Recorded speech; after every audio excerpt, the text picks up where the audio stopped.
हमारे सभी व्यूवर्स को नए साल की ढेर सारी शुभकामनाएं और 2023 आप सभी के लिए मंगलमय हो।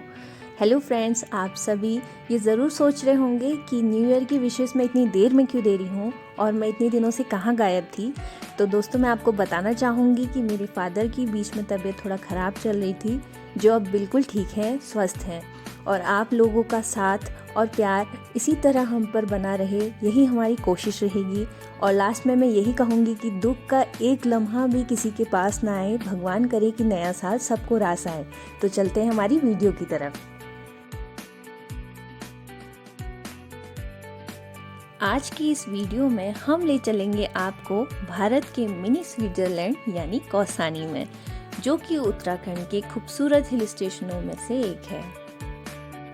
कौसानी उत्तराखंड में बागेश्वर जिले के अंदर आता है।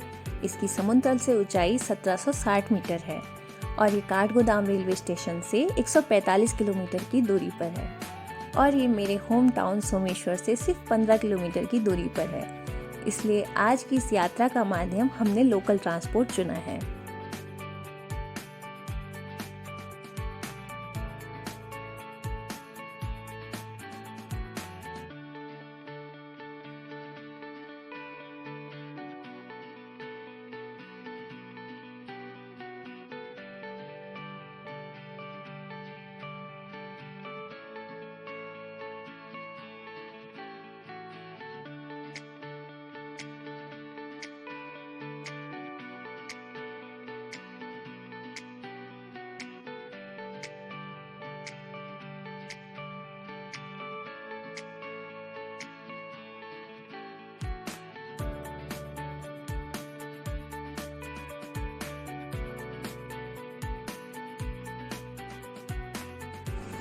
और ये लीजिए, पहुंच गए हम हमारे हिल स्टेशन के बीच में।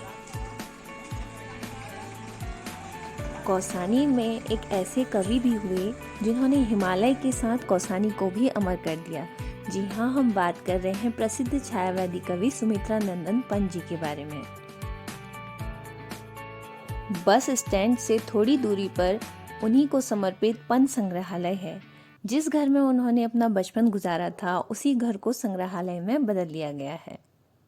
जी। तब जाकर पंत जी यहाँ पैदा हुए 20 मई 1900। तो पैदा होते हुए ही इनका माँ का देहांत इसी घर में हो गया 6 घंटे के बाद। तो पंत जी का लालन पोषण जो किया था इनकी बुआ ने किया था।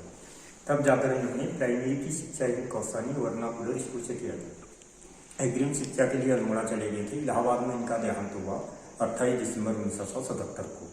मूल रूप से पंत जी के पिताजी थे और मोरी जिले के सुंदरापुर गांव के रहने वाले थे। इस घर पर इन्होंने 1907 ईस्वी में 7 वर्ष की आयु से काव्य पाठ रचना लिखना शुरू किया था। प्रारंभिक नाम है इनका गोसाईदत्त पंत, जो इनके पिताजी ने दिया था। 1911 ईस्वी में भगवान श्री राम के भाई लक्ष्मण को अपना आदर्श मानते हुए अपना नाम सुमित्रानंदन पंत कर दिया था।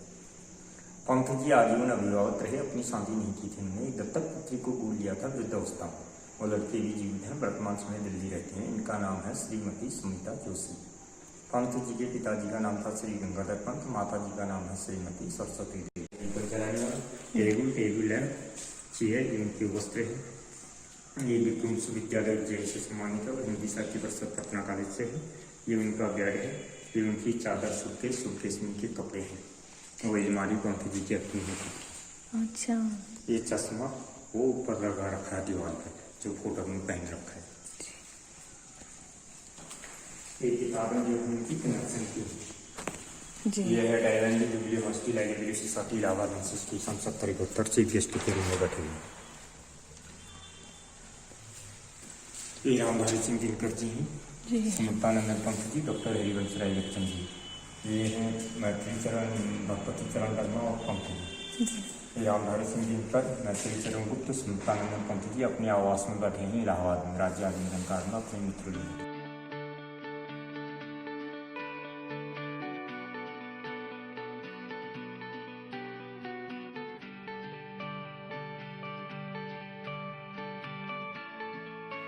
तो पंत संग्रहालय देखने के बाद अब हम चलेंगे हमारी अगली मंजिल अनाशक्ति आश्रम की तरफ।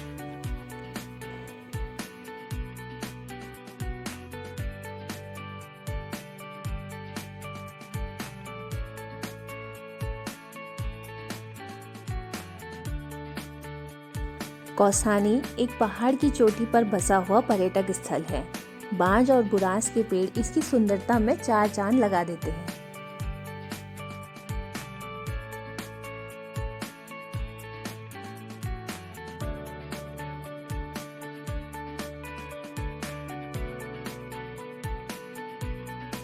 अनाशक्ति आश्रम देखने से पहले हमें रास्ते में मिलता है सरला बहन संग्रहालय, जो कि गांधी जी की ही एक अनुयायी थी। सरला बहन का असली नाम कैथरीन हिलमैन था।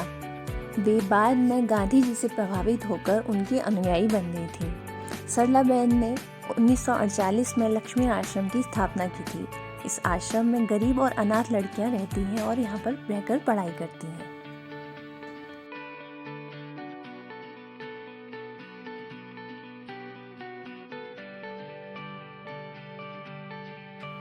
सन 1929 में राष्ट्रपिता महात्मा गांधी जी जब यहाँ 2 हफ्ते रुके तो उन्होंने गीता के अनाशक्ति योग पर एक लेख लिखा था। इसलिए इस अतिथि गृह को अब अनाशक्ति आश्रम के नाम से जाना जाता है। यहाँ पर आप हिमालय की 337 किलोमीटर तक फैले हिम श्रृंखला को देख सकते हैं, जो कि आज हमारी किस्मत में बिल्कुल भी नहीं है। पर्यटकों को यहाँ पर सनराइज और सनसेट का बहुत ही सुंदर सीनिक व्यू देखने को मिलता है। कौसानी की सुंदरता और शांति ने गांधी जी को बहुत प्रभावित किया था। इसलिए गांधी जी ने कौसानी को भारत का स्विट्जरलैंड की संज्ञा दी। अनाशक्ति आश्रम के अंदर आप गांधी जी की पूरी जर्नी देख सकते हैं, लेकिन यहाँ अंदर फ़ोटो खींचना मना है। इसलिए दर्शकों के लिए या पर्यटकों के लिए बाहर भी एक छोटी आर्ट गैलरी बनाई गई है। यहाँ पर आप गांधी जी के शुरुआत से लेकर अंत तक की उनकी जीवन की सारी यात्राएं, उनकी आंदोलन के बारे में उनके फ़ोटो द्वारा आप देख सकते हैं।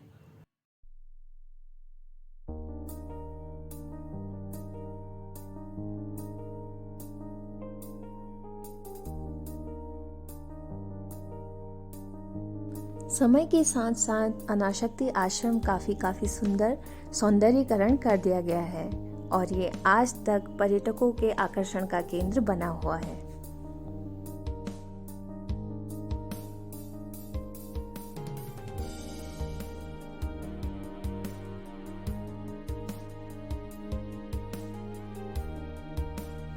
कहा जाता है कि क्षेत्र को पर्यटन स्थल के रूप में विकसित करने का श्रेय भी कुमाऊं के बहुचर्चित कमिश्नर रैन जी को जाता है। कौसानी से त्रिशूल, नंदा देवी, नंदा घुंघटी, पंचाचुली, चौखंबा, केदारनाथ के भी भव्य दर्शन होते हैं।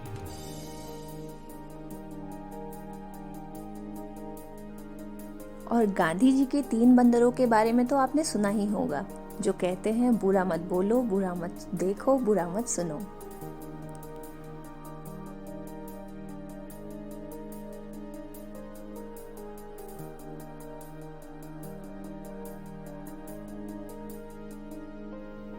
तो मौसम की खराबी की वजह से हमें आज अपनी यात्रा यहीं पर समाप्त करनी पड़ती है और आगे की हम नेक्स्ट वीडियो में ज़रूर कौसानी की हम टी स्टेट और बाकी जगहों को भी हम कवर करेंगे।